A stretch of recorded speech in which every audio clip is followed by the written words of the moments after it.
What is going on, you guys? Welcome back to another sick and lit edition of Shade, the Natural Selection. We're back in the building today to discuss what is next for Naomi, the Mrs. Money in the Bank bitch. Caution! She has a contract in her bag, bitch. Great news. Naomi defeats Rhea Ripley, Roxanne Perez, Alexa Bliss, Gulia, Stephanie Valcour, and all of their edges to become Mrs. Money in the Bank, at the recent 2025 Money in the Bank in Los Angeles. We all know that this is a huge career milestone for Naomi, Mother has been drugged. She's been disrespected, period, by staff and by the WWE Universe, And so this is well deserved. This we know. But we are here to discuss what is next for Naomi. With the Money in the Bank briefcase, Naomi now has several paths that she can take and several options, bitch. Let's get into it. Boom. So we are all very, very familiar with the stipulations, and the rules of the briefcase and the contract that's inside, period. Mother has up to a year to cash in, bitch, and she better use this time wisely. And personally, I feel like she shouldn't be so hasty, period. I would use the entire year. Anyway, Naomi can cash in on any women's champion, bitch, SmackDown and or Raw, and we're going to talk about that aspect of this as well. For me, though, this is such a good look for Naomi because it adds to her resume, It adds to her Grand Slam build, This win overall enhances her heel turn overall, like the whole mystique of the caution character. Like, is she going to be cautionary with the briefcase, bitch, and the contract inside, period. This whole thing, I feel like, just brings more bragging rights to Naomi's overall character, and it gives her more reason to talk shit, And it adds to her whole heel persona. Like I'm saying, bitch, it's giving caution. You hoes, keep your head on the swivel. You never know when I'll attack you, and you never know when I'll cash in. Period. That's what it's given.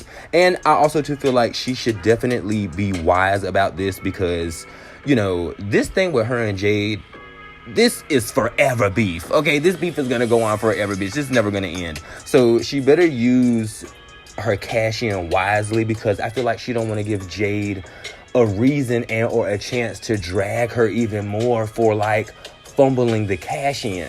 Period. And fumbling her chance at being the champ. Period. So it's like, Naomi, you really gotta be strategic about this whole thing. And not only that, I just can't wait to see how Naomi swags this whole thing out. This is very, very new for her. It's gonna be very, very new for us. We already know Naomi is creative as fuck, bitch, When I really think about this, I think about how things happen when she put the glow on the title and how they kind of played her for putting the glow on the title. I hope nothing happens like this with Money in the Bank, but I already know Naomi is gonna zhuzh up the briefcase. They should let her zhuzh up the briefcase. They let Tiffany Stratton do it last year. Anyway, the cash in, This whole aspect of Naomi's cash in is going to eat down for me. Well, at least it better eat. They better really do their big ones with this because you still to have the whole fact of Jade interjecting into Naomi's plans and foiling her plans and trying to assist Naomi in the fumble. Jade is going to be somewhere in the background of all of this, and Bianca too. Period. But it's just given the aspect of the cash in and who she'll go for. For me, we have Tiffany Stratton and we have Io Sky, of course, duh. But once I get into that and I really look at the history between these women, it's just given Tiffany has past history with Naomi. They have past beef. Naomi and Nia Jax when included in all of this. Naomi and Nia Jax are in this weird space where they're kind of like trying to build chemistry, I guess, or like trying to trust each other. But you still too also have that same aspect of Nia Jax being a friend to Tiffany Stratton and how they had their whole little clique less than 2 years ago. So it's just given Nia Jax has beef with Tiffy because of how Tiffy came at her. And Nia Jax has been on this vengeful quest to end Tiffy time. And then you have this thing where Naomi and Nia, you know, they go back and forth. They do a little tit for tat. But we have this aspect of Nia Jax actually maybe possibly being the muscle for Naomi. Just to be like, on some bitch like, bitch, look, bitch, on my mama, bitch. Like, I got Nia and I got the briefcase, and next, I'm gonna get that fucking belt. And Nia very well may assist Naomi. Now, Nia might turn on Naomi at the end of it all, but bitch, Nia very well may assist Naomi in getting that belt from Tiffy time. And two, with Nia Jax there, she could play defense for Jade Cargill shoulders. Okay, period. Also, too, Naomi would be going after someone that was already on the SmackDown roster. So it would literally be SmackDown versus SmackDown. And Tiffy is the most recent Money in the Bank winner. So, I mean, I could see Naomi going for Tiffy time and, you know, putting a cautionary stamp on that whole thing versus Io Sky. I mean, it's a shame. Io Sky is on Raw. I mean, there's really been no build-up between the two. They really don't have that much history. I think during both of their tenure together, with Naomi being there already, leaving and coming back, she's only faced Io like 4 times. Okay, period. And, I mean, don't get me wrong, it could make things interesting for Naomi to go after her and go to Raw, but it's just really not much spice there. But is there also an aspect too? Now, I could be wrong about this. Could Naomi go for the Intercontinental or the US? Could she like go for Zelina Vega or either Becky Lynch? Because I mean, is it like any women's champ? Because they are champs, or is it just those two specific titles we're talking about here? I really don't know, but I feel like that too maybe would make things a little more interesting. Just piggybacking off the whole aspect of Naomi holding on to that briefcase as long as she can. Bitch, I totally agree with that because let's just say she do cash in and get the belt and they take the belt off of Mother within 3 weeks. Okay, period. At least Naomi would be able to say, bitch, I held on to this briefcase for a year. What is it, 360 days, bitch? I held on to the briefcase for 359 days, bitch, before I decided to cash in. Because if Mother get that belt and they take that belt off of her within a month, I'm going to lose my shit.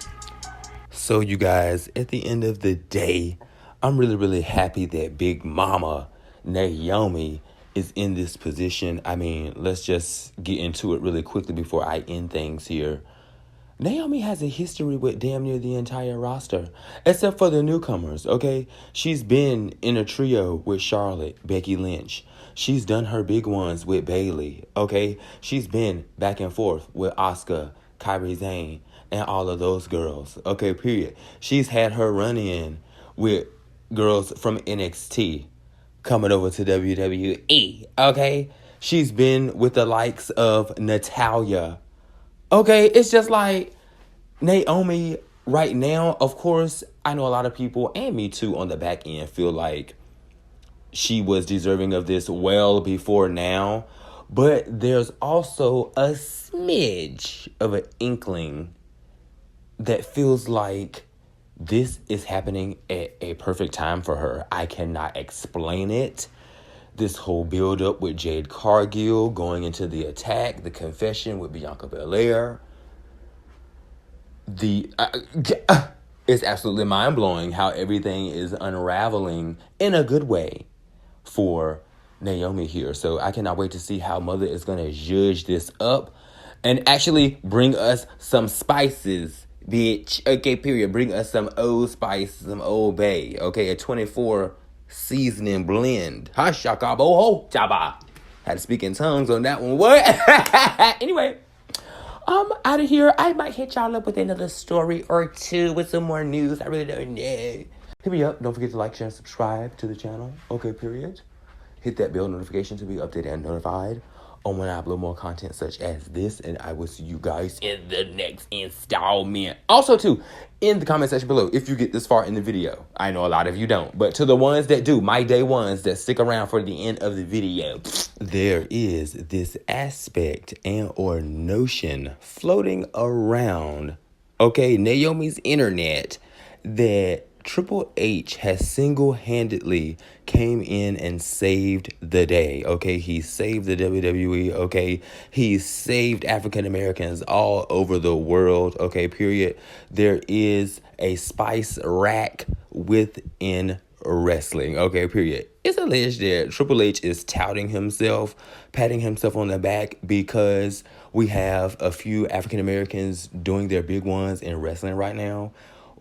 And it's just giving, okay, you're thinking you saved the day when you actually were the cause of the problem. Okay, period. Like, just because we have the New Day, Street Profits, Naomi, we had Jey Uso, just because we have a few African-American people, you know, getting their 15 minutes of fame right now within the WWE, Triple H is patting himself on the back. And the real icing on the cake about all of this whole thing is our truth, okay? This is why they are really clapping and giving themselves a round of applause because they thought they saved the day. Our truth coming back was like exposing you guys. I truly feel that way. Even if this was a work, you worked yourselves in this one. Okay, period. And I think that's what I want to talk about next in the next upload or in the next several uploads. Okay, a bitch got a schedule from hell. But anyway, hit me up in the comment section below. Y'all already know the drill. I will see you in the next one. Ooh, I done been down bad in them trenches, had to ride with that stick. Ooh, who gave you pills? Who gave that dust? Pluto Central and lick.